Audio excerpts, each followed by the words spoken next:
The drill sergeant towered over her as she struggled in the mud, laughter from the other recruits echoing across the field. "Another diversity hire who can't cut it," someone muttered. She kept her eyes down as sweat and rain soaked through her torn uniform.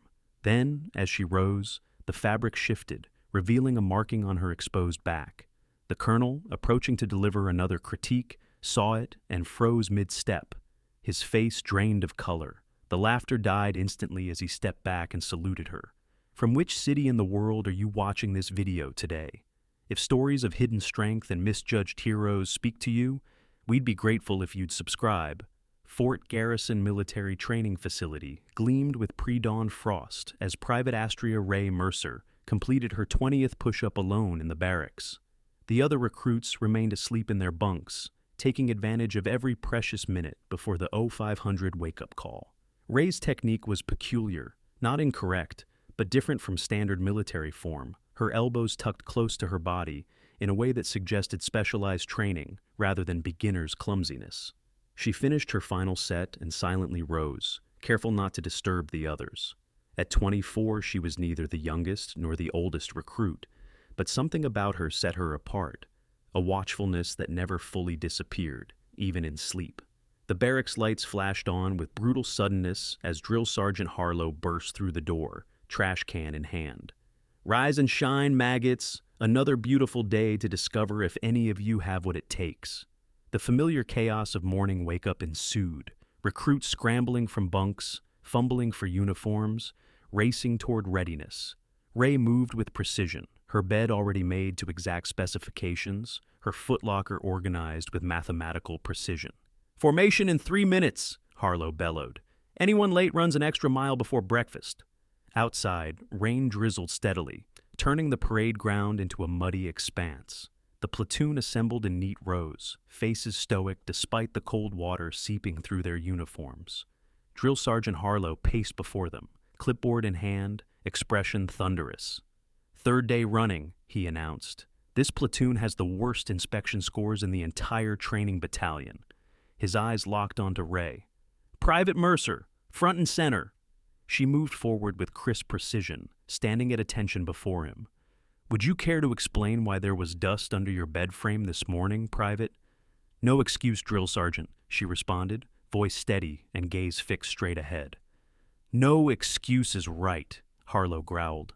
"Because of Private Mercer's failure to maintain basic standards, everyone will enjoy 50 flutter kicks before breakfast." Groans were swiftly silenced by Harlow's glare as the platoon dropped to the mud for their punishment. As they struggled through the exercise, Private Everett, a former college athlete with shoulders like granite, fixed Ray with a resentful stare. "Thanks a lot," he muttered just loudly enough for those nearby to hear. Breakfast in the mess hall offered little respite. Ray sat alone, methodically consuming her meal while calculating the precise caloric intake needed for the day's exertion. 3 tables away, Everett held court with his growing circle of followers. "It's obvious why she's here," he said, voice deliberately carrying. "Diversity quota. Pentagon needs more women in combat roles, so standards get lowered." Laughter rippled through his audience. Across the room, Private Larson, one of the few female recruits who had earned genuine respect through sheer physical dominance, frowned at the comment but said nothing, caught between gender solidarity and her own hard-earned position among the platoon's top performers. The morning's primary training evolution was a 5-mile run with full gear, approximately 60 pounds of equipment strapped to each recruit's body. For the first mile, Ray maintained formation, her breathing controlled despite her smaller frame. By mile 2, she had fallen back slightly, the weight clearly testing her endurance. By mile 3, the gap had widened noticeably. "Move it, Mercer!" Harlow shouted as he circled back from the head of the formation. "My grandmother moves faster, and she's been dead for a decade." Private Larson, running strongly near the front, glanced back with a mixture of frustration and pity. She had fought too hard for her own position to risk it by showing weakness or sympathy. Yet something about Mercer's isolated struggle struck a chord. When Ray finally crossed the finish line, 2 minutes after everyone else, Harlow's whistle pierced the air. Thanks to Private Mercer's inability to keep pace, everyone dropped for burpees. We'll continue until she can complete 20 without stopping. As the platoon began the grueling exercise in the rain-soaked mud, Everett's patience finally snapped. "Why don't you just quit?" he hissed at Ray. "You're not cut out for this." Ray met his gaze momentarily, her expression revealing nothing of her thoughts.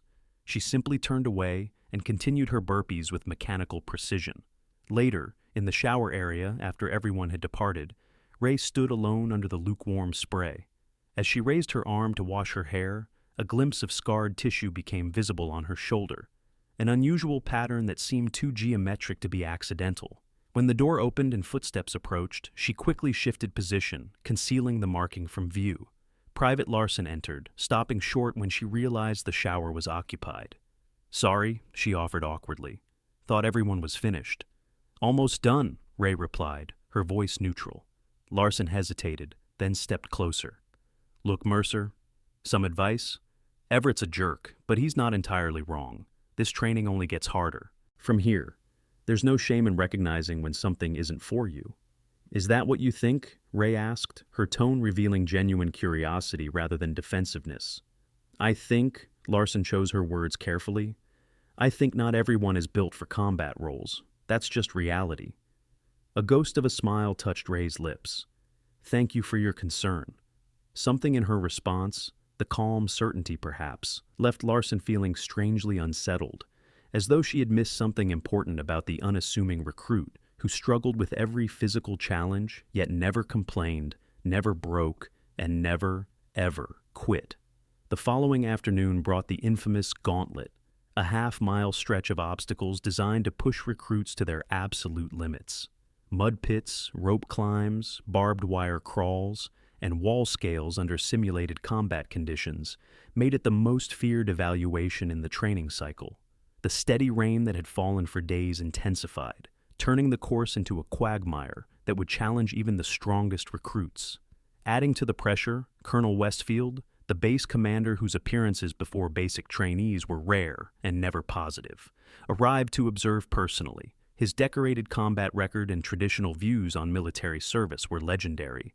His presence sent anxiety coursing through the platoon. "Attention on deck!" Lieutenant Faulkner called as the colonel approached, clipboard-wielding Major Quincy at his side. "As you were," Colonel Westfield said calmly, his experienced eyes evaluating each recruit in turn. When his gaze fell on Ray, it lingered briefly before moving on without comment. Lieutenant Faulkner stepped forward to address the platoon. "The Gauntlet separates soldiers from civilians playing dress-up," he announced, his voice carrying over the rain. "Fail here, and you're on my radar for potential discharge. This course tests every aspect of your physical and mental capabilities under stress." As the platoon prepared their gear, Private Everett deliberately bumped into Ray, causing her to drop her helmet in the mud. "Oops," he said with mock sincerity. "Better clean that before inspection." Ray simply picked up the helmet, wiped it on her already soaked uniform, and secured it without responding to the provocation. The course began with Ray showing unexpected agility on the initial obstacles, navigating the mud pit and low crawl with an efficiency that suggested she was finally finding her rhythm. For the first time, hints of a capacity beyond what she had previously displayed became apparent. Movements that were too precise to be accidental, a focus that seemed beyond that of a struggling recruit. Then came the wall climb, 10 feet of sheer surface with minimal handholds, made slick by the constant rain. With full gear, it challenged even the strongest recruits. Ray approached it methodically, studying the surface before attempting her first climb. She made it, halfway before sliding back to the ground. "Move it, Mercer!" Harlow shouted. "The rest of the platoon is waiting on you." She tried again, different handholds this time, but achieved the same result. Behind her, the platoon's frustration grew palpable as they stood in the rain, watching their weakest link fail again. Colonel Westfield approached, his expression unreadable. "What seems to be the problem here, Private?" he asked, his voice carrying the weight of decades of command. "No problem, sir," Ray responded, her voice steady despite her struggle. She attempted a third time, muscles straining under the weight of her gear, but slid down once more. "Perhaps you're in the wrong profession?" the colonel suggested, not unkindly but with finality. "Not everyone is built for this." Something flashed in Ray's eyes. Not anger, but a deep, controlled intensity that seemed out of place on a struggling recruit. She stepped back, reassessed the wall, then approached it from a slightly different angle. This time, she employed an unusual technique, a combination of movements that seemed improvised but were remarkably efficient, allowing her to finally crest the top, despite her smaller stature and lighter weight. The colonel watched with newfound curiosity as she descended the other side and continued to the next obstacle. The barbed wire crawl awaited, 50 yards of low wire over mud and rocks. Recruits had to drag their packs behind them, staying low enough to avoid the sharp barbs while maintaining forward momentum. Ray began the crawl with the same methodical focus she brought to every task, moving steadily, if not spectacularly. Halfway through, disaster struck. Her uniform caught on a barb, tearing across her upper back with an audible rip. "Sloppy, Mercer," Lieutenant Faulkner called out. "That's how you get killed in the field." She continued without pausing, the tear widening as she progressed. As mud and rain washed across her exposed skin, glimpses of something became visible, markings that might have been a tattoo, though they were largely obscured. When Ray finally emerged from the wire crawl, muddy and exhausted, Colonel Westfield stood waiting. "That uniform is now out of regulation, Private," he stated flatly. "Stand up." She rose to attention, rain and sweat having partially cleared some of the mud from her back, revealing more of what was definitely an unusual marking on her skin. The colonel moved behind her, presumably to deliver what everyone expected would be a dress down about regulation violations. As he viewed her torn uniform more closely, his expression transformed from stern assessment to shock. He stepped back slightly, then moved closer again, as if confirming what he was seeing. "Everyone continue the course," he ordered suddenly, his tone completely changed. "Lieutenant, a word." Colonel Westfield and Lieutenant Faulkner spoke in hushed tones, while Ray stood at attention, still as a statue despite her obvious exhaustion and the rain streaming down her face. The conversation was brief but intense, with the lieutenant's expression shifting from confusion to disbelief. "Private Mercer, you'll come with me immediately," the colonel announced, his entire demeanor transformed. "Lieutenant, find her a clean uniform." As they walked away from the gauntlet, the platoon watched in confusion.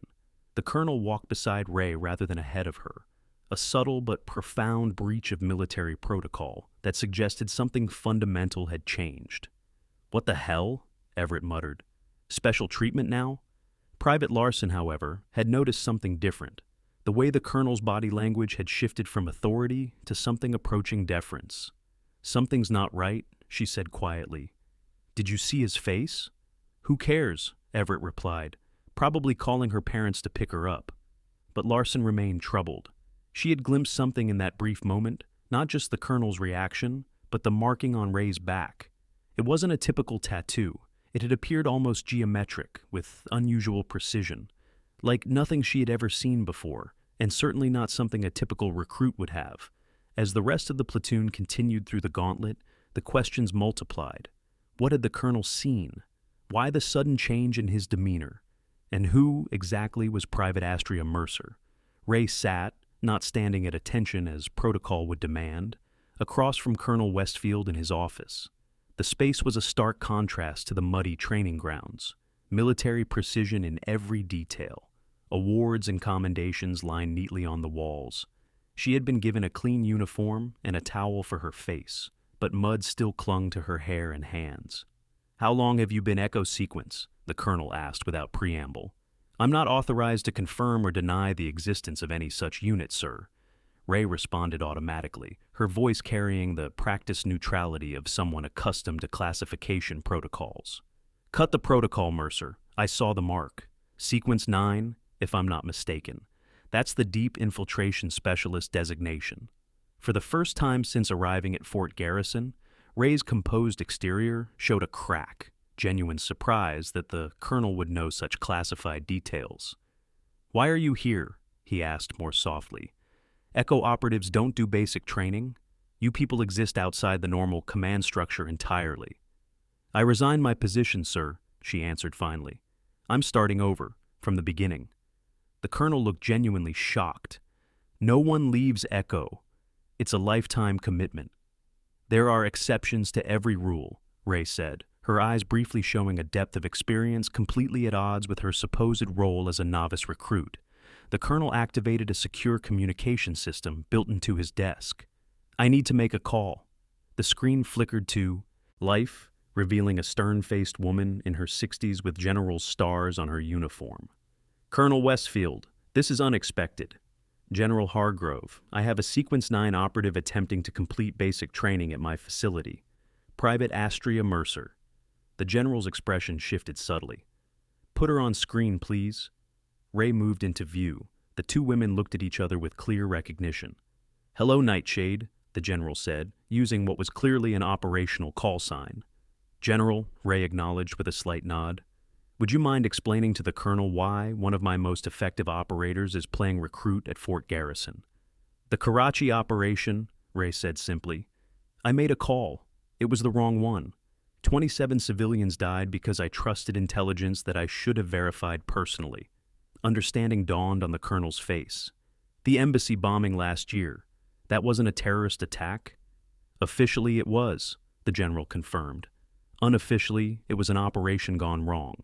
Though I should note that without Operative Mercer's subsequent actions, the casualty count would have been in the hundreds, not dozens."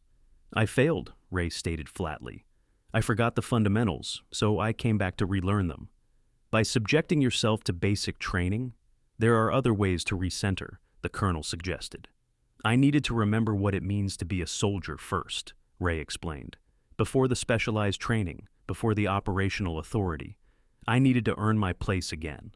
The general sighed. "While I admire the sentiment, we have a situation developing in Balochistan that requires your specific skill set. Your self-imposed penance will have to wait." "With respect, General, I'm not ready." "The world doesn't wait for us to be ready, Nightshade. You know that better than most." The colonel interjected, "Perhaps a compromise, General. Let her complete basic training, accelerated timeline, but full requirements. I'll personally oversee her reintegration." The general considered this. "You have 2 weeks, Colonel, then I need her back." "Understood." After the call ended, the colonel looked at Ray with new eyes.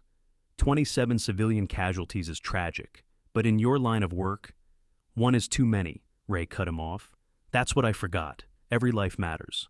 When you operate at our level, with our authority, it's easy to start thinking in acceptable losses. There's no such thing." The colonel stood and then did something completely unexpected. He saluted her. "Private Mercer, or whatever your actual rank is, it would be my honor to help you complete your training." Ray returned the salute with perfect form. "Thank you, sir. But I need to do this as a private, as just another recruit, no special treatment." "That's going to be difficult now." "Then make it difficult, sir. I didn't come here for easy." Back in the barracks that evening, rumors swirled about Ray's abrupt removal from the gauntlet. She had returned hours later, offering no explanation for her absence.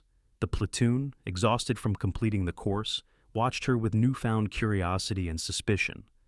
"So, what happened?" Everett finally asked directly. "They pulling you from the program?" Ray continued organizing her footlocker as if she hadn't heard. "Hey, I'm talking to you," Everett pressed, stepping closer. "Did Daddy make a call? Get you special consideration?" "Private Everett," Larson interjected. "Maybe now's not the time." "When is the time?" Everett responded, frustration evident in his voice. "We all suffered through that course today while she got pulled for special treatment. I just want to know if she's staying or if we can finally stop carrying her dead weight." Ray closed her footlocker and turned to face him directly. "I'm staying," she said simply. Something in her calm certainty unsettled Everett more than any defense or excuse might have. He opened his mouth to respond, but was interrupted by the arrival of Drill Sergeant Harlow. "Lights out in 5, he announced, then added, "Mercer, the colonel wants you at the training field at 04:30 tomorrow. Special instruction." After he departed, the barracks erupted in whispers. "I knew it," Everett said triumphantly. "Special treatment. What did you do? Cry to the base commander about how hard it is?" Ray didn't respond, but Larson noticed something different in her demeanor. Not defensiveness or embarrassment, but a quiet certainty that hadn't been there before. Whatever had happened during her meeting with the colonel, it had changed something fundamental. At 04:30 the next morning, Ray reported to the training field as ordered. Colonel Westfield waited there alone, moonlight illuminating the obstacle course where she had revealed her identity just hours before. "For the next 2 weeks, you'll maintain your regular training schedule with your platoon," he explained. "Additionally, You'll meet me here every morning at 04:30 for accelerated instruction. We'll focus on leadership, tactical decision-making, and ethical frameworks for high-stakes operations. In the afternoons, you'll work with Major Quincy on mission planning and threat assessment. Yes, sir.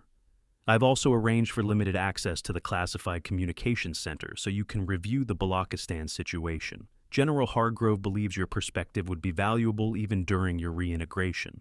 Ray nodded, accepting the compromise. One more thing, the colonel added. At some point, your platoon is going to need to know something. Not everything, of course, but enough to understand the changed circumstances. I'll handle it when the time comes, sir. The next morning, the platoon assembled on the training field, rumors still flying about Ray's mysterious departure with the colonel and her equally mysterious early morning training sessions. Many assumed she'd been given special accommodations due to her struggles. Others speculated about hidden connections or special treatment. Drill Sergeant Harlow addressed them with a noticeably different demeanor, still strict, but lacking the targeted hostility of previous days. Today's exercise will focus on small unit tactics under adverse conditions. Private Mercer will demonstrate the first scenario. Ray stepped forward, her expression unchanged from previous days, calm, focused, unremarkable. She wore a standard uniform with no distinguishing features, yet something had clearly changed in how the cadre regarded her. This should be good, Everett snickered to his friends. The scenario involved clearing a room with potential hostiles while protecting a non-combatant, an advanced exercise not typically part of basic training. Private Mercer, how would you approach this scenario? Drill Sergeant Harlow asked, his tone now respectful rather than challenging. Without hesitation, Ray began explaining a complex entry strategy that incorporated techniques far beyond basic training level. The platoon fell silent as she diagrammed movements that clearly came from extensive experience, using terminology some of the drill instructors themselves seemed unfamiliar with. Would you care to demonstrate? The sergeant asked. What followed was a transformation. Ray moved through the mock building with a speed, precision, and efficiency that belonged to someone with years of high-level operational experience. Her previously struggling physical form now displayed extraordinary capability, fluid movements, perfect weapon handling, and situational awareness that bordered on prescient.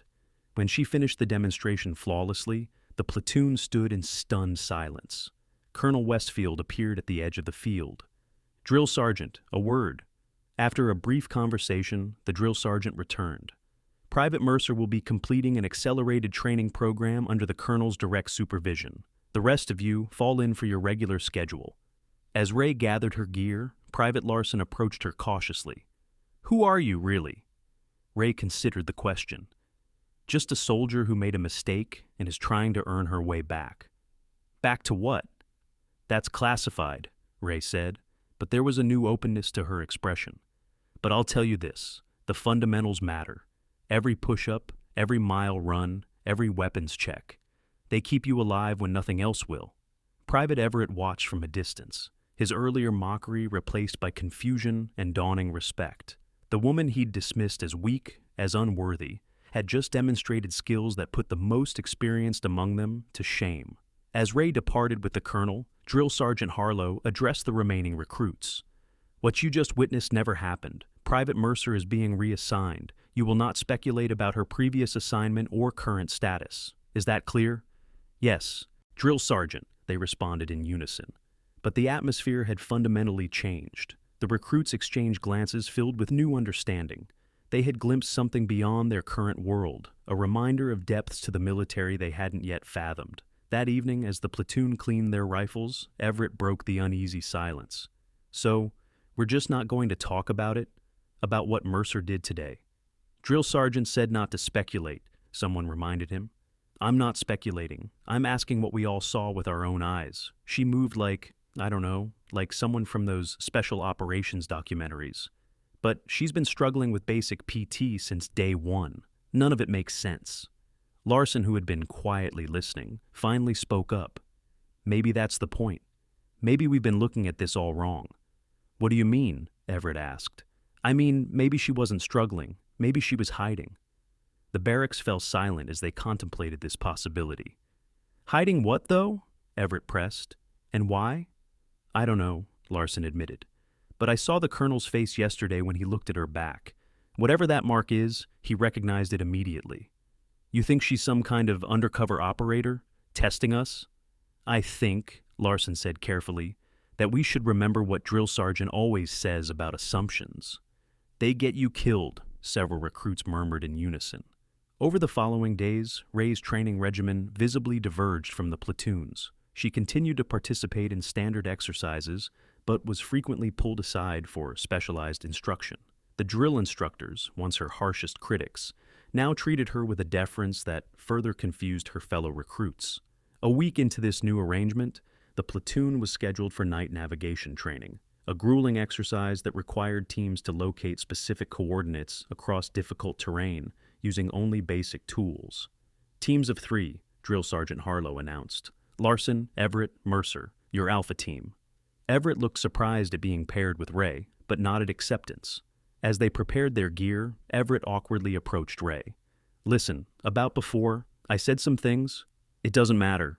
Ray cut him off without looking up from her compass. It does, though, he insisted. I judged you without knowing anything about you. Ray finally met his gaze. Most people do. So, for this exercise, are you going to, he gestured vaguely, do whatever it is you actually can do? Or are you still pretending? I'm not pretending anything anymore, Ray replied. But I'm still here to learn, just like you. As they moved out into the darkness, Larson took the opportunity to ask what everyone had been wondering. That mark on your back, the one the colonel saw. What is it? Ray was silent for so long that Larson thought she wouldn't answer. Finally, she spoke. Quietly, just loud enough for her 2 teammates to hear. It's a reminder of what happens when you survive something that should have killed you, and others don't.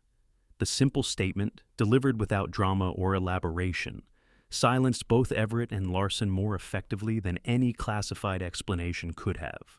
In those few words, they glimpsed the weight of experience their supposedly inexperienced teammate carried, and the cost that had come with it.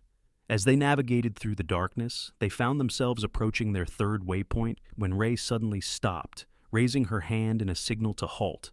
What is it? Everett whispered. We're being tracked, Ray replied calmly.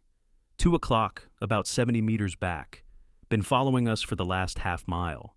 Larson strained to see or hear anything in the indicated direction, but detected nothing. How can you tell? Instead of answering, Ray quietly shifted her pack and moved into the shadows. Continue on the heading. I'll catch up. Wait, what are you... Everett began, but she had already disappeared into the darkness with a silence and speed that left both of them staring. 10 minutes later, as they approached the waypoint, Ray materialized beside them as suddenly as she had vanished. Training cadre, she reported calmly. Evaluating our progress. They've moved on to another team now. How did you know? Larson asked. I didn't hear or see anything. You learned to sense presence, Ray explained. It's not about seeing or hearing. It's about feeling the environment change. They teach that in basic? Everett asked, now openly curious about her background. Ray almost smiled. No, that comes much later, after you've learned the fundamentals. 2 weeks passed. The Fort Garrison training grounds transformed from mud-soaked obstacle course to parade ground perfection for the basic training graduation ceremony. Families and friends gathered in the bleachers, cameras ready to capture the proud moment when their recruits officially became soldiers. The platoon stood in formation, uniforms pressed, boots gleaming, faces reflecting a mixture of pride and relief at having survived the crucible of basic training. As names were called, each graduate stepped forward to receive their formal completion certificate and congratulatory handshake from the base leadership. Private Everett, the announcement came, and the former tormentor of Ray Mercer marched forward to accept his certificate, his earlier arrogance tempered by the humility that comes with genuine growth. Private Larson, came another call, and the female recruit who had navigated her own complex path through training stepped up to receive her recognition. At the edge of the field, partially obscured by shadow, stood Ray, now dressed in nondescript civilian clothes rather than uniform. She watched the ceremony quietly, a slight smile touching her lips as her former platoon mates completed their journey. Colonel Westfield noticed her and approached. You could be up there with them, he said. You completed all requirements. My path is different, she responded simply. Your transport arrives in an hour. General Hargrove sends her regards. Ray nodded. Thank you, Colonel, for understanding. Before you go, he said, I have to ask. The tattoo, the echo sequence mark. Why put something so classified on your skin? Ray's expression softened slightly. It's not a tattoo, sir. It's a radiation burn from an operation in Iran 3 years ago. The pattern comes from the specialized shielding we wore. Only 9 operators have ever survived that level of exposure. The colonel absorbed this with new understanding. The things we sacrifice that no one ever sees. That's the point, isn't it? The most important work happens in shadows. As the ceremony concluded, Private Larson spotted Ray at the perimeter and broke formation to approach her. You're leaving? Yes. To do what? Ray smiled slightly. Whatever needs to be done. Will we ever find out about who you really are, what you really do? If I succeed, you'll never hear about it. That's how it works. Larson offered her hand. Well, whoever you are, thank you for your service. Ray shook it firmly. We all serve in different ways. Yours matters too. Before Larson could respond, another figure approached, Private Everett, his expression a complex mixture of embarrassment and respect. I owe you an apology, he said directly. I judged you without knowing anything about you. You judged me based on what you could see, Ray replied without rancor. That's human nature. It was wrong, he insisted, and I learned something important from it. What's that? That strength isn't always visible, that sometimes the quietest person in the room is the most dangerous. Ray nodded slightly. A useful lesson for a soldier. As the new graduates were called to attention by their drill instructor for final formation, Ray began walking toward a nondescript black vehicle waiting at the far end of the parade ground. Colonel Westfield, noticing her departure, called out a command that no one expected. Platoon, present arms. The entire graduating class turned as one and rendered a formal salute, not to the flag or their commanding officers, but in the direction of the departing figure who none of them truly knew but all now deeply respected. Ray paused, turned, and returned the salute with perfect precision before entering the waiting vehicle. As the door closed and the car pulled away, Private Larson turned to Colonel Westfield. Sir, permission to speak freely? Granted. Who was she really? The colonel considered his answer carefully. She was a reminder, Private Larson, that the uniform doesn't make the soldier, that some of our greatest heroes will never be recognized publicly, and that judgment, especially quick judgment, is the enemy of wisdom. Inside the departing vehicle, Ray reviewed the mission briefing that General Hargrove had sent ahead. Balochistan, high-risk extraction, minimal support, the kind of operation where echo sequence operators were the last resort when conventional options failed. She touched the radiation burn on her back, the mark that had inadvertently revealed her identity. Unlike decorations worn on the chest, this mark was carried privately, invisibly, known only to those who bore similar scars of service. The vehicle passed through the fort garrison gates, carrying her back to a world of shadow operations and classified missions, of service without recognition and sacrifice without acknowledgement. But something had changed during her time in basic training, a reconnection with a fundamental purpose behind the specialized skills and classified authority. As Fort Garrison disappeared behind her, Ray settled into her seat and began mentally preparing for what lay ahead. She had remembered what it meant to be a soldier first, before the specialized training, before the operational call signs, before becoming Nightshade. That remembering would guide her forward, a compass pointing toward the purpose that had brought her to military service in the first place: protection of the innocent, defense of the vulnerable, and the quiet knowledge that some must serve in darkness so others may live in light. The mark on her back might remain invisible to most, but its meaning would continue to shape her path, a reminder of both what she had survived and why survival alone was never enough. 36 hours later, Ray sat in a secure briefing room at an undisclosed location, surrounded by the 8 other living members of Echo Sequence. The elite team, whose existence was officially denied by every branch of military service, reviewed satellite imagery and intelligence reports detailing their upcoming mission. "Good to have you back, Nightshade," said a woman with close-cropped silver hair and eyes that had seen too much. Her operational call sign was Warden, and she led the unit with quiet authority. Good to be back, Ray replied, though part of her still questioned whether she was truly ready. Heard you went back to basics, commented Cypher, the team's communication specialist. How was playing recruit? Enlightening, Ray answered simply. The colonel sent his assessment, Warden noted. Said you'd completed a valuable reset. Care to elaborate? Ray considered the question carefully. Karachi broke something in me.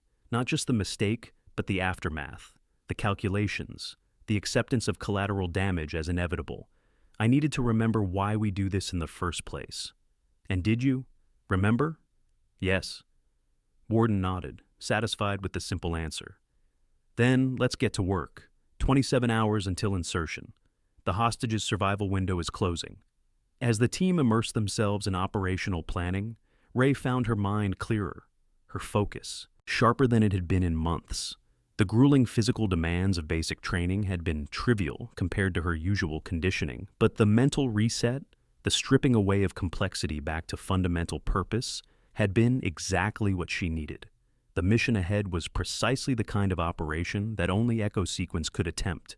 High-value hostages held in territory where conventional military presence was politically impossible, by hostiles who would execute their captives at the first sign of a rescue attempt. The kind of mission where failure meant not just lost lives, but potentially international incidents and escalated conflicts. Infiltration route options, Warden announced, bringing Ray's focus back to the briefing. Nightshade, you'll take point on the approach. Your call which vector we use. Ray studied the 3 proposed routes, analyzing risk factors and contingencies with renewed clarity. Route Bravo, she decided. Longer physical approach, but lower electronic signature. Less chance of early detection. The team continued planning through the night, each specialist contributing their expertise to the complex operation. By morning, they had developed a strategy that balanced audacity with precision, risk with calculated contingencies. Their window for success would be measured in minutes, their margin for error virtually non-existent. As the briefing concluded and the team began final preparations, Warden pulled Ray aside. You sure you're ready for this? She asked directly. Would you ask if you weren't already certain of the answer? Ray replied. Warden almost smiled. The colonel mentioned something interesting in his report. Said you asked for no special treatment despite your status. Said you wanted to earn your place again. I did. You never lost your place, Nightshade. Not with us. I lost something more important, Ray admitted. I lost perspective. Started seeing the mission as primary, the people as secondary. That's backwards. Warden studied her carefully. Most operators go their entire careers without that realization. Some never get there at all. It took 27 civilian deaths for me to see it, Ray said quietly. That's too high a price. Yes, Warden agreed. It is. But what matters now is what you do with that understanding. 12 hours later, under cover of darkness, Echo Sequence deployed from an unmarked aircraft into hostile territory. The night enveloped them as they moved with practiced silence toward their objective. No conventional forces knew they were there. No diplomatic channels acknowledged their mission. No records would ever confirm their presence. As Ray led the infiltration, her senses hyper-attuned to potential threats, she found herself drawing on lessons relearned during her time at Fort Garrison. Not the tactical training, she had mastered those skills years ago, but the fundamental truth that had been reawakened there, that every life mattered, that acceptable losses was a dangerous abstraction, and that the moment you stopped seeing individuals and started seeing only objectives was the moment you lost your way. The mission unfolded with the precision that made Echo Sequence legendary among the handful of officials cleared to know of their existence. Against impossible odds, facing overwhelming hostile forces, they extracted all hostages without casualties and disappeared without leaving evidence of American involvement. 3 days later, as international news reported the mysterious escape of hostages from a terrorist compound in Balochistan, Ray sat alone in her sparse quarters reviewing the operation. Unlike Karachi, this mission had succeeded without compromise. All objectives met, all lives preserved. The difference wasn't tactical or strategic, it was philosophical. She had approached each decision point with renewed clarity about what mattered most. A knock at her door interrupted her reflection. Warden entered, carrying 2 mugs of coffee and a file folder. Debrief complete, she announced, setting one mug before Ray. Mission classified as complete success at all levels. Good, Ray responded simply. Got something else? Warden added, sliding the folder across the table. General Hargrove thinks you should see this. Inside was a letter from Fort Garrison, specifically from Private Larson. How it had made its way through classified channels to reach her was a mystery that spoke to General Hargrove's unusual interest in Ray's recovery process. The letter was brief but powerful. Larson had been selected for advanced training, inspired partly by what she had witnessed during Ray's time with the platoon. She wrote of how the experience had transformed her understanding of strength, of service, and of judgment. She closed with a simple statement. Whoever you really are, whatever you really do, thank you for showing me that the strongest people aren't always the ones who need everyone to know their strength. Ray folded the letter carefully and returned it to the folder. The colonel mentioned you made quite an impression, Warden commented. Said those recruits learned more from your presence than from months of standard training. They learned from their own observations, Ray corrected. I was just being myself. That's usually enough, Warden replied. The best teaching happens without conscious instruction. As Warden departed, Ray turned her attention to the next mission already taking shape. The world didn't pause for reflection or celebration. There were always more threats, more innocence and danger, more complex problems requiring Echo Sequence's unique capabilities. But something fundamental had changed. The mark on her back, the radiation burn that had inadvertently revealed her identity at Fort Garrison, had always been a reminder of survival against the odds. Now it carried additional meaning, a reminder of why that survival mattered, of the purpose that gave her work meaning beyond mere operational success. In the shadowy world where Echo Sequence operated, recognition came rarely if ever. Medals were classified, achievements unrecorded, sacrifices acknowledged only within the smallest circles. But the value of their work wasn't measured in public accolades or official decorations. It was measured in lives preserved, in stability maintained, in the quiet sleep of millions who would never know how close they had come to danger.